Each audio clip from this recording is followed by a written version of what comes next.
Consciousness in the heart of La La Land, and I'm super excited because today's guest is Corey Jenkins. Thanks so much for coming down. It is my pleasure. Corey is a highly evolved human being, very conscious, and there's been just this inspiration within my heart to have a conscious conversation with men, because I believe that in this time in history, we have so many options in the dating world, to business, to vitality and health. We're just bombarded with so much information. And I know that there's a lot of men that are desiring to, find themselves, if we will. So I want to have that conversation to find out what's your journey? How did you come to being such an amazing human being? Well, let's do it. Real quickly, I want to also applaud you, Erin, for producing this in a media and a video environment, because it's hard enough to find the subject and find somebody to talk about. It's a whole other thing to produce it for other people to see it. So I'm happy to be here, and I'm an open book. Let's do it. Yeah.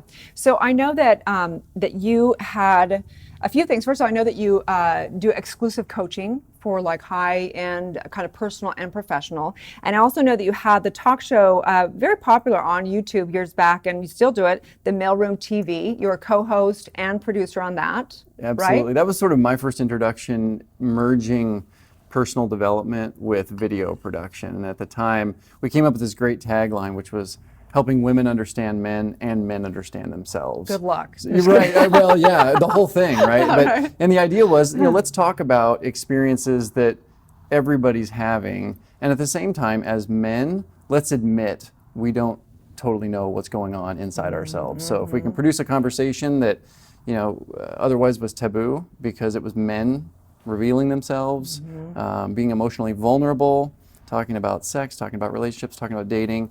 That was kind of how I got started, and then subsequently went on to start the coaching business, primarily focused on helping people in change and transition. So the discussions often still include relationships and love and intimacy, but also I often help people with professional development, trauma, spiritual development, and a few other things. So wonderful, because I know that you personally have gone through, I think that anyone that's a coach, if they haven't gone through something themselves, if they haven't, had to go through their own trials and triumphs, I don't know how they're ever a coach. So I know, and I don't really know your whole story around that. So that's why I wanted to have you on here. I know we're going to get into another segment on another show about conscious dating, and get into kind of the schmut of it. But this one, I really want to get into your personal story. So, what have you been through? What brought you to, the calling of being a coach?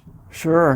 Well, I will share a little bit, and then please interject, because I'll warn you, if you give me the stage, I'll take it, and I'll just make it all about me. But, you're going to find that there's a word I use constantly, and it's awareness. For me, it's the best word that I have been able to find to describe this overall experience. If I were to expand my description a little bit, it would be the ability for a person, so in this case me, but it easily could be you or anyone watching your program, to be able to effectively observe themselves from outside themselves. Originally, I heard a great quote from Abraham Maslow, which was, what is necessary to change a person is to change their awareness of themselves. So for me, that sort of struck something with me, which made me start to evaluate, basically, why is it that I do what I do? And what I started to see is, if I looked back over my life, there were a lot of experiences I had that changed me or shaped the way I thought without me really knowing about it. So you use this word consciousness a lot, and I think there's a lot of ways to look at that word as well. But for me, part of that is being conscious of where my belief systems got formed, and then going, okay, so I see how I came to think or believe the way that I do, but now that I see that an experience shaped a belief, do I actually believe that? Yeah, I mean, that's what we teach in, New Thought, and spiritually it all comes down to the belief. And it really should be, I was thinking about it today, that it actually should be changed from beliefs to consciousness, because people get confused. They think, well, if I believe something, it doesn't mean it's true, but consciousness is what makes it true, right? But okay, so I'm thinking about someone out there watching this, some guy or some gal, and they're thinking, well, that's cool that he's aware, or that's cool that he's, but I'm sure that for you, it took something probably hard or something to go, I got to wake up and become aware. So what was that for you? Yeah, I don't think I have the same story that you hear a lot where it's a definitive event, but for me it was more a conglomeration of events. So if I could share my story really quickly, it would be that my upbringing was pretty normal. No significant events where it was, oh, this happened and then I changed. Like a lot of people, I stumbled into my college experience not really knowing what I was doing. That was probably my first experience being bad at stuff. When I was younger and before the world got competitive, I could keep up for the most part, but as soon as I hit college, it was this bigger world. I wasn't good at engineering, which is what my well-meaning parents directed me towards as far as studies. I was kind of lost. At that point, there was probably the first experience with low self-esteem. Wow, I'm not good at this, what do I want to do?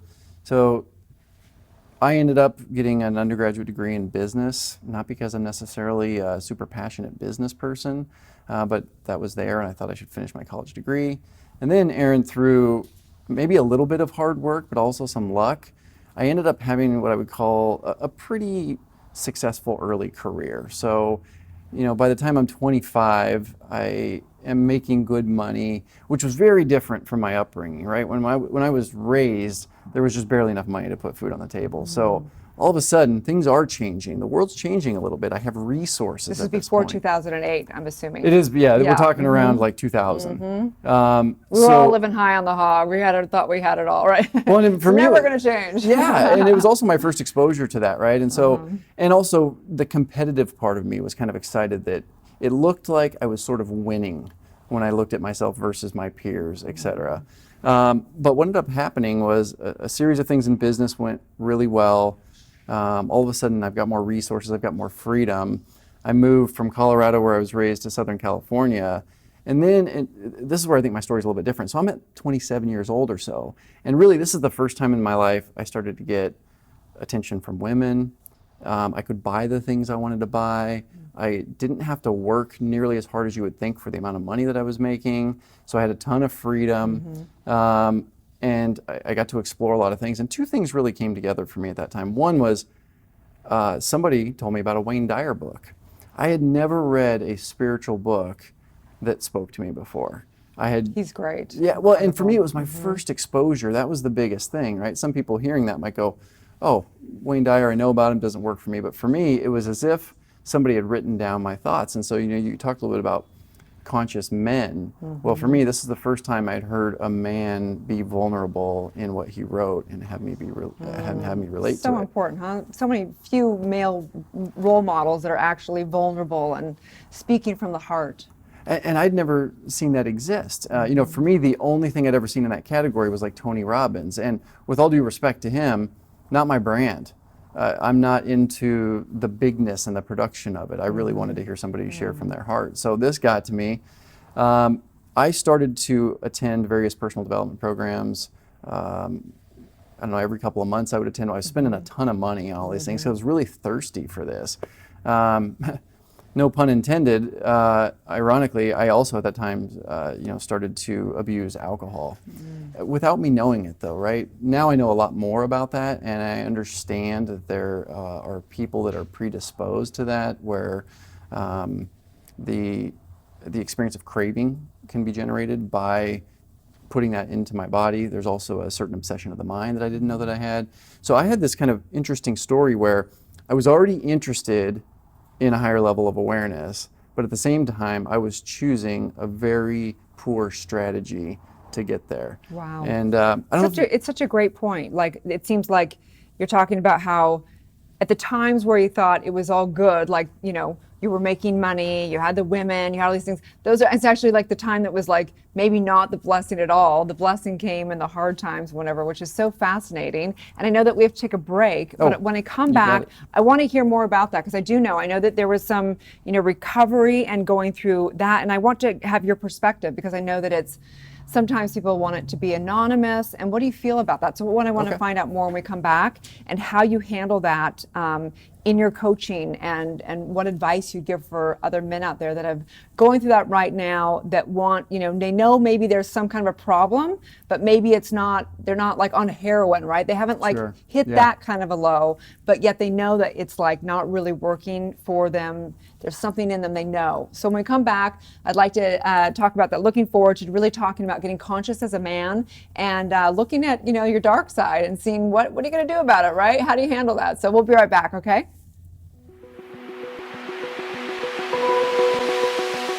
Dr. Erin here, Doctor of Divinity, teaching universal laws and spiritual truth. And I am thrilled to announce the new show on Focus Television right here in West Hollywood, Los Angeles, California. Join us weekly as I interview incredible people, celebrities to your next door neighbor, you name it, your girlfriend. We're going to dive into such topics as love and relationships, health and vitality, business and money, and creative expression. And I'm thrilled to just go on this awakening journey with you as we tap into meditation, visioning processes, intuition, and all the above. So stay tuned as we do this together.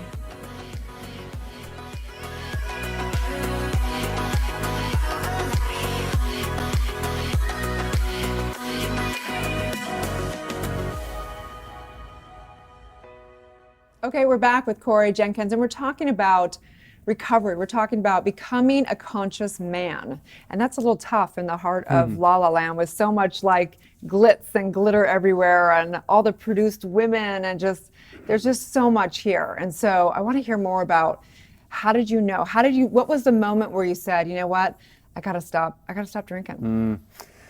So bear with me here because I want to share this story. I also have a visceral reaction sometimes because, it's one of those moments that it's actually really difficult to put words to it. And I don't have the exact story where there was an identifiable blowout like you might hear from some other people. It was actually an emotional bottom, Erin. There were a couple of things that started to identify themselves as signs, but being that my entire life had been built around self-reliance, it was unfathomable that I couldn't handle a problem on my own, which is so different. Well, it's not so different from how I think today, but it's still something I battle with, right? I'm a man, and I was conditioned to believe that the most masculine thing I could do is be self-reliant, and at my best, maybe provide for others, but certainly not be dependent on anyone or anything, certainly not a spiritual solution. So for me to come to grips with the idea that there was something like that other people can do without any problem, but it affected me differently, was very difficult, and I couldn't solve this problem on my own. It's like an ego thing. Like a man's like, oh, I gotta conquer, wait, I gotta surrender. Oh my gosh, I never thought of it like that. That's incredible. Yeah, and what I can tell you to try to answer your question, because I do want to respect the production environment here, is that there was a morning when I woke up where I made the call. I called somebody else who had made themselves available to me if I thought I needed some help. And I'll see how this turns out in post. No, it's really great. Thank you for getting vulnerable. Yeah. No, I want to be, because it is something that I'm not resistant. This is just visceral. And what was so cool is this person said to me, they didn't try to recruit me. They didn't try to tell me I had a problem. They didn't try to tell me I was wrong or bad. What they said is, do you think you have a problem? And Erin, my answer was actually, I don't know. Because again, I couldn't believe that was the case. So his advice to me was, well, go check it out. He didn't say, oh my gosh, you've done something so horrible. He said, watch and see what happens the next time that you drink. And then let's get back together in a week. And I'm not gonna turn this into a horrible detailed story, but what I can tell you is when I got back together with him a week later and he said, give me the report, number one, I trusted him enough to give him an honest report. And number two, it was undeniable that the results of me drinking were causing damage to my life. And at that time, I was not even aware of where else it was causing damage. So, that was a big part of it. And that was just, that's just the turning point. From there was, a lot of work to be done, which brings us back to the idea of awareness. And part of the reason I'm such a big fan of anybody who, doesn't matter if it's a substance abuse problem, just if they are searching for something, to look around and find resources, because I found a program that exists out there and I like it, but there's lots of others out there. There's lots, yeah. And I mean, coming from California, I mean, if you are in our culture, you've dealt with addiction, whether it be yourself, whether it be a parent, a child, a sibling, whatever. And I think that there's probably a lot of stigma thinking that you have to be kind of a drunk on the street, or like I said, like a heroin addict. There's such huge spectrums of what addiction looks like. And I just think it's really awesome that you really looked at that, because probably most people would just keep going with it for the rest of their life, like a lot of people do, and just, a functioning alcoholic probably, where you can still do stuff, but it's really, your life's really falling apart on the back end. So I really just think it's so important for leaders to get vulnerable. I feel like in today's world, we have so many leaders that are, on Instagram and things where everyone tries to be fake. And I think it's important for us to start all getting really, really real. And I know I've dealt with addiction. I had an eating disorder from the time I was 17 to like 2021. And it was literally one of the hardest things I ever went through. So I can completely relate. And it's really nice to have a man that is just putting it out there and getting teary, because it's really, we need more men to cry, gosh darn it, right? And I appreciate that, and I appreciate that you've had your experiences, and this might sound like a little bit of a far-fetched thought for some people, but at this point, I'm convinced that this whole thing is a gift, and it's not for some flaky, hard to describe reason, other than now when I look at all of my cumulative life experiences, this all makes sense. It works. I'm honestly less interested in being around people that don't have a little color to their life. If it's all worked perfectly the whole time, I don't know how interesting you're going to be to talk to. Right. I really enjoy hearing that somebody has gone out and experimented with life more so than read a book and tried to do it right. But we're not supposed to tell the kids that. We're supposed to tell them. I don't know. No, I mean, that's what I've heard from high schools and stuff. They don't want people coming in and saying they had an addiction and then they got better. I don't know why, but it's something, but there's interesting, but I want to hear more. So I'm so glad that we got vulnerable. I'm so glad that you got to share some of the deeper stuff. But when we come back, because we have to take another break, and I want to hear about the mailroom, because the mailrooms, I think that, for my opinion, a great interview is like where you get really deep, where you get some fun, whatever. And I know that you've had all of the above.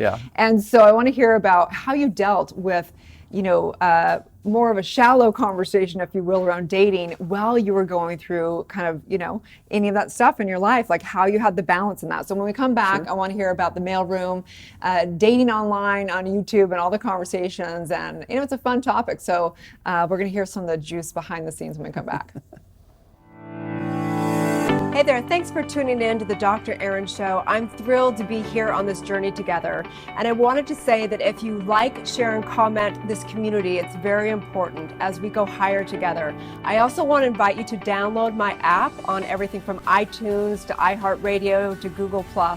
I know right here and right now that each day I want to be in your life for 11 minutes, 7 days a week, 365 days a year. There's also 30 guided meditations on there, along with all kinds of goodies. So have a divine day, and may you live your truth.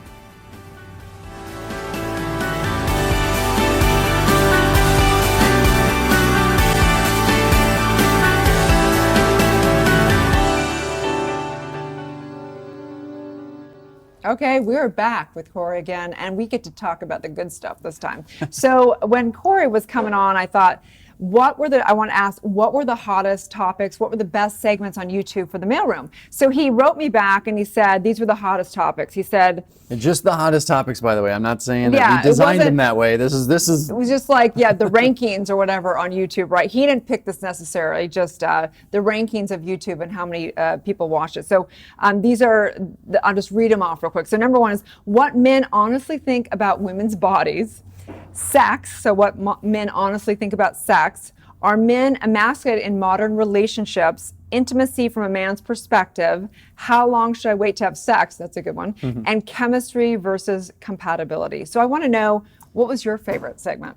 Oh, wow. Well, before I answer that, I'd say, what's the common denominator among most of those top-hitting videos was the idea that it was an honest conversation. And that was the whole idea of the program, was we didn't want to produce more pop culture content. What we really wanted to produce was the revealing of thoughts. So, it'd be hard to narrow them down, but what I can tell you is, the one that has the most views is the what men honestly think about women's bodies.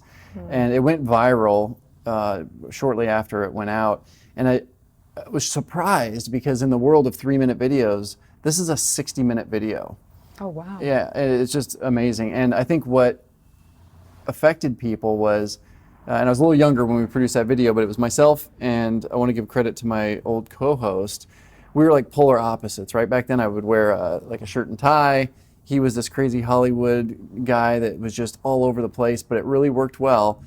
And when people got to 15, 16 minutes in the video, they realized, wow, these guys are throwing it down. Like, these guys aren't just talking about the tabloids and pop culture. Like, these guys are talking about what we really experience. And I think the biggest revelation in there is that we think women are sexy, and we're going to find something on you that we like from the strictly physical part. So don't worry about it so much. And so guys aren't like, oh, that doesn't look good. They're just thinking that looks good. They don't even see what doesn't look good. Is that what? Yes. Okay. In fact, somewhere in there, I wish I could remember my own quote, but basically I said, don't worry about it, because I'm going to find something on you that I like, and that's where my attention is going to go. And what would really make you stand out would be a woman who has some level of self-awareness and is willing to get to know me at a different level. Yeah, the whole package, right? Yeah. So what else? So what else did men honestly think about women's bodies? Well, what's interesting is, that title, I think we had an old article where one of the celebrity women had come out and made a big deal about the media focusing too much on women as sex symbols. There were some of those questions like, what do you think about women that are like a size 8 or a size 10 or whatever it was? And, what we said is that we're aware of it and we see it, but we don't place the same emphasis on it that I think a woman does that lives inside a woman's body and who is exposed to all of the traditional women being sex symbols in the media. And so, we see it, of course, but we also talked a little bit about how, a strong connection, a strong intimate relationship doesn't always start out with two people thinking that the other one's good looking. You can also develop that level of attraction and that, what do they call it? The chemistry, which is the name of one of the other videos. We found that sometimes that flame that you feel can get developed with somebody who you might not look at and think they're super attractive right at the beginning, but once you connect in other ways, intimacy is built, and sometimes the best sexual connections come from that, just because you're willing to be vulnerable. Right. So I think it's so fascinating. So what else was it like? What was it like? The production of it. You're in there and you're hearing about all the conversations going on, and I'm sure some people are really shallow, some people are really deep. Like, what did you feel was kind of the whole vibe, the gist of it? Because I would imagine most people that are kind of shallow, they just step into a conversation. I'm sure they get deep really fast, I would imagine. You're right, Erin. And here's what I noticed. Even when we had people come in that we didn't know that well, or that we weren't sure how they were going to react, what we found is that when we were, and I'm going to use kind of a spiritual term, but when we were holding the energy of the actual show, meaning that we wanted to be honest, almost everybody came in and showed up the way the program was produced. It was almost as if they could have come in and talked pop culture, or they could have come in and treated it like a therapy session, and almost every one of them turned out to want to just turn themselves inside out. And men and women who were on the show that we thought otherwise weren't going to bring deep, rich content, they found it, and it showed up. And some of them would walk out, call us the next day and be like, why do I feel like I just came out of the best therapy session of my life? And we said, because you came on camera and you were really honest about something. Right. And not nobody, but very few people do that. And don't you feel like, because it's very confusing, and I just think that we need principles, what the people can have like structure around it, like to figure out what they want, what their must-haves, what their deal breakers, how to put up boundaries, how to respect yourself and live your truth. And there's so many great programs these days and support systems, and the conversation is probably the most important thing. So I just want to acknowledge you for having that conversation, because I'm sure you helped a lot of people. Just beginning the conversation is really the first place with any kind of awareness, right? It is, and people need to find people they can have that with. And I can't believe our culture doesn't embrace therapy more as a regular practice, because I don't think of it as something that people do when they're broken. I think of it as something that everybody needs somebody that they can go talk to for that purpose, an honest conversation. Whereas, unfortunately, a lot of people end up in 7 or 10-year relationships with somebody they met when they were in their early 20s. They've never been vulnerable. They've never had that honest level conversation. So we all need that outlet, that source. For sure. Well, I just want to thank you for coming on. And I know pleasure. I want to say that if you want to work with Corey, he's very evolved, really, truly a very heart-centered man. I really respect you as my friend and professionally and everything. And you can find him at Corey L. Jenkins. I always mess it up when I'm emailing him, so get the L in there for sure. And he does high-end exclusive kind of executive coaching, right? Primarily? Yeah, really anybody who's looking for change and transition. It's helpful if they know what they're working on. Yep. And then the mailroom videos are still up on YouTube. youtube.com/mailroomtv. That's right. Yeah. And they're still good. Share them, like, comment, and all that good stuff. And we want to know your questions. So please feel free to, send your questions in about all the above, dating and anything that you're struggling with. And you can always get support groups. I know that there are, of course, 12-step for free, but there's many, many support groups. You can reach out online, Google it, find support groups. Very important for all of us to get a community, and whether it be in the realm of, drugs or alcohol, pharmaceuticals, dating, sex addiction, work addiction, all that. We're all addicts in LA. I mean, who isn't addicted to something? I don't know. I like coffee and sugar personally. No, just kidding. But anyway, you guys, so have a great day, and thank you so much. Anything else you'd like to say as far as how they can find you? No, I think they cover. I mean, I'm also at facebook.com/Corey Jenkins. And by the way, I did just put a post up there. There's also a crisis hotline via text that somebody facilitates, and that's on my Facebook page too. So apparently some people are in a crisis would prefer to text than make a phone call. Oh, great. Great. So check it out. He's Corey L. Jenkins on Facebook. You guys have a divine day, and may you live your truth.